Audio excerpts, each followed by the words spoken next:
নমস্কার বন্ধুরা, welcome to cricket and football hub. তো বন্ধুরা, এই ভিডিওতে তোমাদের মধ্যে বেশ কয়েকটা গুরুত্বপূর্ণ আপডেট নিয়ে আলোচনা করার আছে, সেহেতু এই ভিডিওটা একটুও না স্কিপ করে তোমাদের পুরোটা দেখার অনুরোধ থাকলো। আর তোমরা যারা আমাদের এই চ্যানেলে প্রথমবার এসেছো তারা কিন্তু অবশ্যই ভিডিওতে লাইক দিয়ে চ্যানেলটা সাবস্ক্রাইব করে রেখো, কারণ তুমি কিন্তু এখানে তোমাদের প্রিয় দলের সমস্ত রকম লেটেস্ট আপডেট সবার আগে পেয়ে যাবে। তো চলো আর দেরি না করে আজকের ভিডিওর মেইন টপিকগুলো নিয়ে আলোচনা শুরু করা যাক। সো ফার্স্ট অফ অল, যদি আইএসএল এর বিষয় নিয়ে কথা বলা যায়, তো এই মৌসুমের আইএসএল হবে নাকি সেই নিয়ে যথেষ্ট সংশয়ের সৃষ্টি হলেও ডে ওয়ান থেকেই তোমাদের আমি জানিয়ে এসেছি যে কোনো রূপে আইএসএল কন্টিনিউ হবেই, কারণ ভারতীয় ফুটবলের টপ টায়ার লিগ হেলায় বন্ধ হয়ে যাবে সেটা ভাবাটা বেশ ভুল। তো ঠিক সেই মতনভাবেই বর্তমানে যে লেটেস্ট আপডেটটা বেরিয়ে এসেছে এই মৌসুমের আইএসএলকে কেন্দ্র করে, সেটা হচ্ছে খুব সম্ভবত এফএসডিএল ও এআইএফএফ এর মধ্যে একটা অস্থায়ী চুক্তি হতে পারে এই মৌসুমের শেষ পর্যন্ত। মানে তোমরা জানো, চলতি বছরের ডিসেম্বর মাসেই এআইএফএফ এর সাথে চুক্তির 10 বছর শেষ হয়ে যাচ্ছে এফএসডিএল এর, আর সেই কারণেই দুই পক্ষের মধ্যে নতুন চুক্তি নবীকরণ নিয়ে একটা সমস্যা দেখা দিয়েছে, যার ফলে এই বিষয়টা কোর্ট পর্যন্তও গেছে এবং কোর্টের তরফ থেকে জানানো হয়েছে নতুন কমিটি গঠন করে সেই নবনির্মিত কমিটির রায়ের ওপরই সিদ্ধান্ত নেওয়া হবে এআইএফএফ আর এফএসডিএল এর সাথে নতুন করে চুক্তিবৃদ্ধি হবে কিনা সেই বিষয়ে। তবে এই সমস্যা তৈরি হওয়ার আগে থেকেই আইএসএল ম্যানেজমেন্টগুলি নিজেদের দল গঠনের কাজটা শুরু করে দেওয়ায় আইএসএল ম্যানেজমেন্টরা বেশ চাপ সৃষ্টি করেছে এআইএফএফ ও এফএসডিএল এর ওপর, যার ফলে এই দুই পক্ষই একটা সমালোচনার মাধ্যমে অন্তত এই ঝামেলা চলার মধ্যেই এই মৌসুমের আইএসএলকে চালু করার একটা সমাধান সূত্র বার করার পথে রয়েছে। তো যেমনটা জানা গেছে, এআইএফএফ এর সাথে এই বছরের ডিসেম্বরে চুক্তি শেষ হয়ে গেলেও একটা শর্ট টার্ম চুক্তির মাধ্যমে 2026-এর এপ্রিল মাস পর্যন্ত, মানে এই মৌসুমের আইএসএল চলা পর্যন্ত পুরনো নিয়মেই এফএসডিএল ও এআইএফএফ একটা চুক্তি সারতে পারে ভারতীয় ফুটবলের উন্নতির স্বার্থে।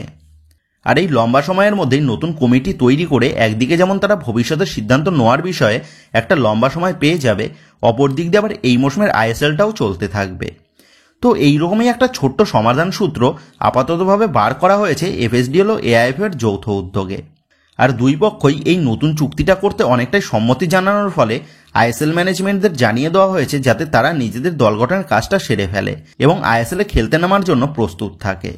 তো এই উপায়েই আপাততভাবে এই মৌসুমের আইএসএলকে কন্টিনিউ করার একটা পরিকল্পনা নেওয়া হয়েছে এফএসডিএল ও এআইএফএফ এর যৌথ উদ্যোগে। তো এই পুরো বিষয়টা এক কথায় বলতে গেলে এআইএফএফ এর সাথে 2026 সালের এপ্রিল মাস পর্যন্ত একটা শর্ট টার্ম চুক্তিতে কন্ট্রাক্ট বাড়াতে পারে এফএসডিএল ভারতীয় ফুটবলের স্বার্থে।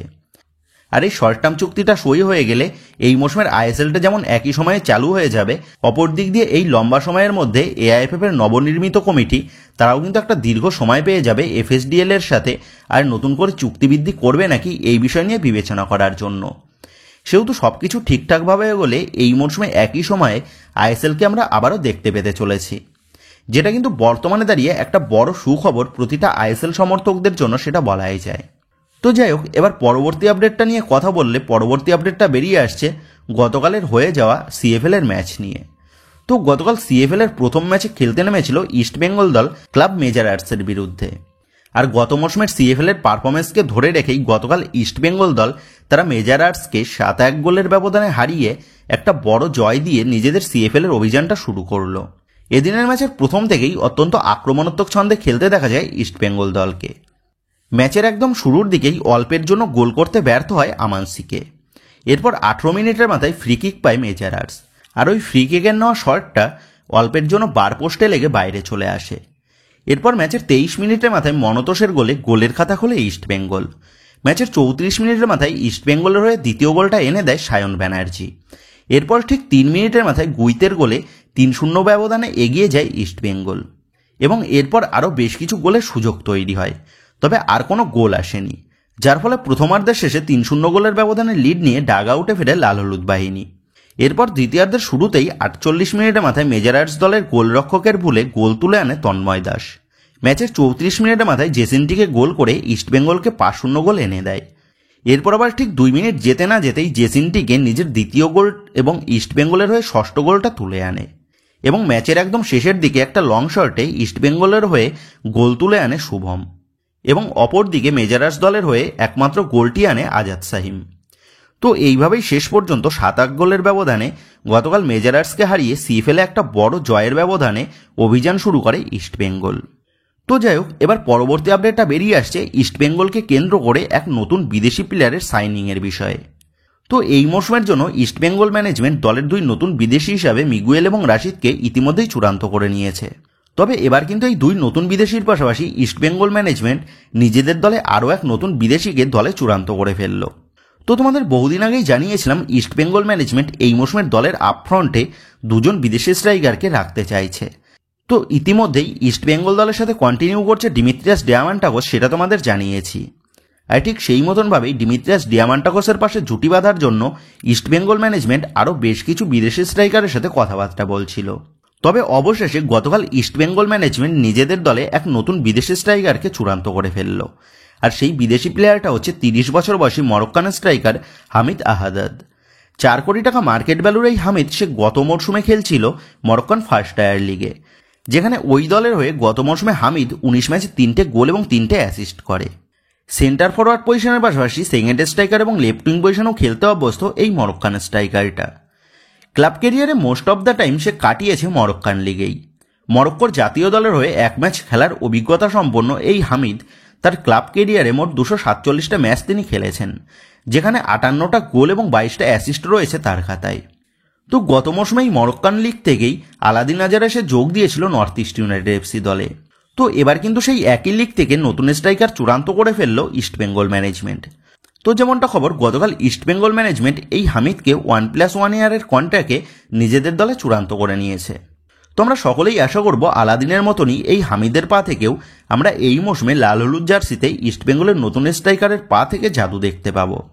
তো যেমনটা আপডেট, এই হামিদের পর ইস্টবেঙ্গল ম্যানেজমেন্ট আরও এক বিদেশি ডিফেন্ডারের সাথে কথাবার্তা চালাচ্ছে এবং যেমনটা জানা গেছে 26 বছর বয়সী আর্জেন্টাইন সেন্টার ব্যাক পজিশনের প্লেয়ার কেভিন সিবেলের সাথে একটা লিঙ্ক আপ হয়েছে লাল হলুদ ম্যানেজমেন্টের।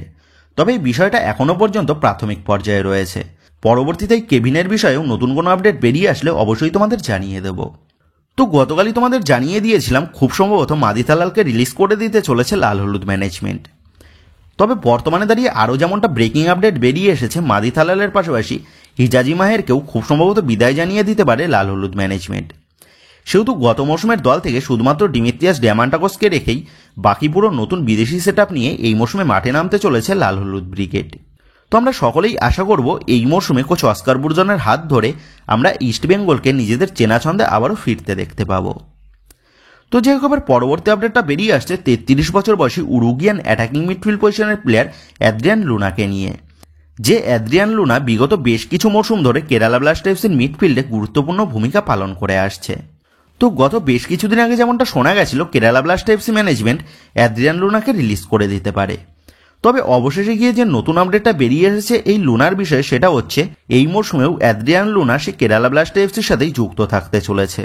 তো এর পাশাপাশি কেরালা ব্লাস্ট এফসিকে নিয়ে আরও যে বড় আপডেটটা বেরিয়ে এসেছে সেটা হচ্ছে কেরালা ব্লাস্ট এফসি ম্যানেজমেন্ট তারা এই মৌসুমে ডুরান্ট থেকে নিজেদের নামটা প্রত্যাহার করে নিতে চলেছে। সেক্ষেত্রে এই মৌসুমে ডুরান্ট থেকে আইএসএল এর দল হিসাবে Odisha FC, Mumbai city FC এবং কেরালা ব্লাস্ট এফসি নিজেদের নাম তুলে নিতে চলেছে। এর পাশাপাশি আবার মোহনবাগানেরও এই মৌসুমে ডুরান্ট কাপ থেকে নাম তুলে নেওয়ার একটা সম্ভাবনা তৈরি হয়েছে, যদি না শেষ পর্যন্ত গিয়ে মোহনবাগান ডুরান্ট কাপে নিজেদের জুনিয়র দলকে নামাতে রাজি না হয়। সেক্ষেত্রে এই মৌসুমে ডুরান্ট যে নিজের জৌলুস হারাতে পারে আইএসএল এর একাধিক দলের পার্টিসিপেট না করাতে, সেটা বলাই যায়। তো যাই হোক, এবার পরবর্তী আপডেটগুলো বেরিয়ে আসছে মোহনবাগানকে নিয়ে। তো এই মুহূর্তে দাঁড়িয়ে মোহনবাগানকে নিয়েও বেশ কিছু গুরুত্বপূর্ণ আপডেট বেরিয়ে এসেছে। তবে সেই সমস্ত গুরুত্বপূর্ণ আপডেটগুলো নিয়ে তোমাদের মধ্যে আলোচনা করার আগে তোমাদের কাছে একটাই অনুরোধ থাকলো, তোমরা যারা যারা আমাদের এই ভিডিওটা দেখছো কিন্তু এখনো পর্যন্ত আমাদের ভিডিওতে একটা লাইক করোনি, তারা অবশ্যই আমাদের এই ভিডিওতে একটা লাইক করে দিও। আর রোজ রোজ এইরকম লেটেস্ট আপডেটগুলো সবার আগে পাওয়ার জন্য যারা এখনো পর্যন্ত আমাদের চ্যানেলটাকে সাবস্ক্রাইব করোনি, তারা অবশ্যই আমাদের এই চ্যানেলটাকে সাবস্ক্রাইব করে নিও। তো যাই হোক, তোমাদের গতকালই জানিয়ে দিয়েছিলাম মোহনবাগান ম্যানেজমেন্ট ইস্টবেঙ্গল দলের হয়ে খেলা ভারতীয় তরুণ মিডফিল্ডার গুনরাজকে নিজেদের দলে চূড়ান্ত করে নিয়েছে। তবে এবার কিন্তু এই গুনরাজের পাশাপাশি মোহনবাগান ম্যানেজমেন্ট আরও এক সেরা প্লেয়ারকে নিজেদের তরুণ দলের জন্য চূড়ান্ত করে নিল। আর সেই প্লেয়ারটা হচ্ছে 21 বছর বয়সী ভারতের লেফট উইং পজিশনের প্লেয়ার পীয়ূষ ঠাকুরি।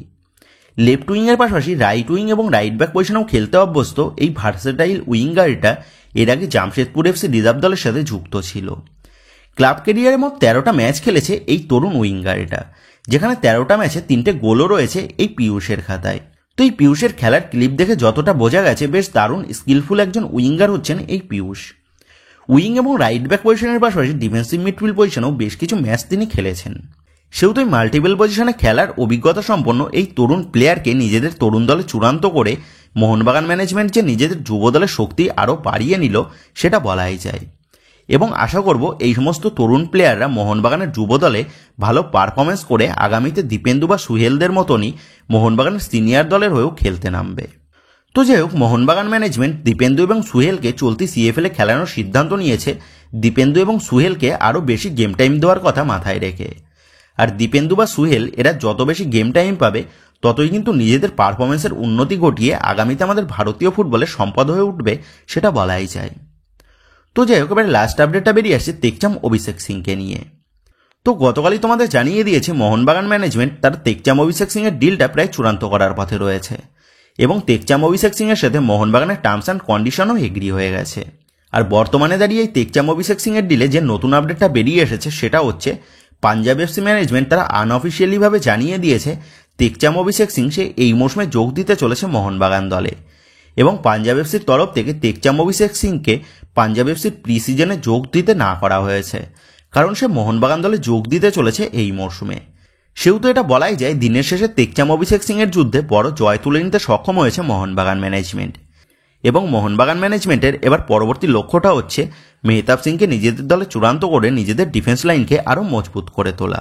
আর এই টেকচাম অভিষেক সিংয়ের পর মেহতাব সিংয়ের ডিলটা যদি মোহনবাগান ম্যানেজমেন্ট ডান করতে পারে তাহলে এটা যে এই ট্রান্সফার মার্কেটে মোহনবাগান ম্যানেজমেন্টের একটা বড় জয় হবে সেটা বলাই যায়। তো যাই হোক বন্ধুরা, এই ভিডিওতে এই আপডেট কটা নিয়েই তোমাদের মধ্যে আলোচনা করার ছিল। তো আশা করি ভিডিওটা তোমাদের ভালো লেগেছে। তো যদি ভিডিওটা ভালো লেগে থাকে তাহলে ভিডিওতে লাইক দিয়ে চ্যানেল সাবস্ক্রাইব করে পাশে থাকা বেল আইকনটা অবশ্যই প্রেস করে দিও। তো বন্ধুরা, এই ভিডিওটা এটুকুই ছিল। তো আসি বন্ধুরা, দেখা হচ্ছে পরের ভিডিওতে।